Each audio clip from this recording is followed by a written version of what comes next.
দেখছেন সবার খবর, সবার নজর, বার্তা এক নজর। বজবজ বিধানসভার বিজেপি কর্মী সমর্থক বিজয় উল্লাস প্রকাশ। দক্ষিণ চব্বিশ পরগনার বজবজ বিধানসভা কেন্দ্রের নোদাখালী নতুন রাস্তার মোড় থেকে রায়পুর পর্যন্ত হুগলি নদীর পার আজ এক ভারতীয় জনতা পার্টির নতুন সরকার আসার পর এক বিশাল বিজয় মিছিল শুরু হয় এবং এই নিয়ে এখানকার ভারতীয় জনতা পার্টির বক্তব্য শোনান। বজবজ থেকে অনুরোধ, বার্তা এক নজর। থেকে কত অবধি মিছিল হচ্ছে আপনাদের? আমাদের এখানে নোদাখালী থেকে বিডিওর কাছ থেকে রায়পুরের মেলান মাঠ পর্যন্ত এই মিছিল যাচ্ছে, মহা মিছিল, কয়েক হাজার জনসভা। এটা কি বিজয় উল্লাস? বিজয় উল্লাস।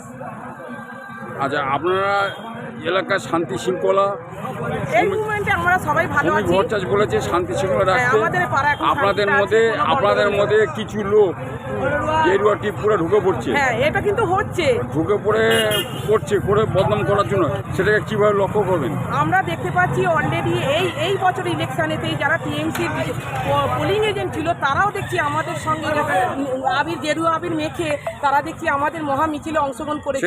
তবে পার্টি পরে কি করবে জানি না, তবে এই মুভমেন্টে এখন তো আপনাদের সরকার এলো, এখন তো আপনাদের উপর যেভাবে অত্যাচারিত হয়েছে, এখন তো সরকার এলো, এখন তো থানা পুলিশ আপনাদেরই কথা শুনবে। হ্যাঁ, তা আপনারা কি ওদের মতো করবেন? না না না না, আমরা শান্তি চাই।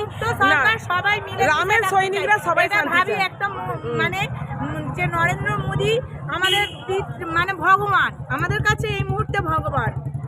আমরা চাইছি যে শান্তি থাকুক। আমার নাম পম্পা চ্যাটার্জি। আমার বাড়ি উত্তর রায়পুর। আমি বজবজ 2 এর লোক, বজবজ 2 নম্বর বিধানসভা। আমার নাম তাপসী মণ্ডল। আমরা এই দিনটার আশায় ছিলাম। আমরা তাপসী মণ্ডল বাড়ি মানে ডোঙারিয়া। দিনের পর দিন অত্যাচারিত হয়েছে।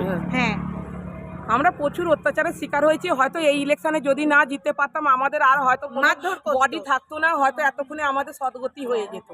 তবে এই যে এত সুন্দর ইলেকশন হয়েছে, এই জন্য কাকে বেশি কুর্নিশ জানাবে?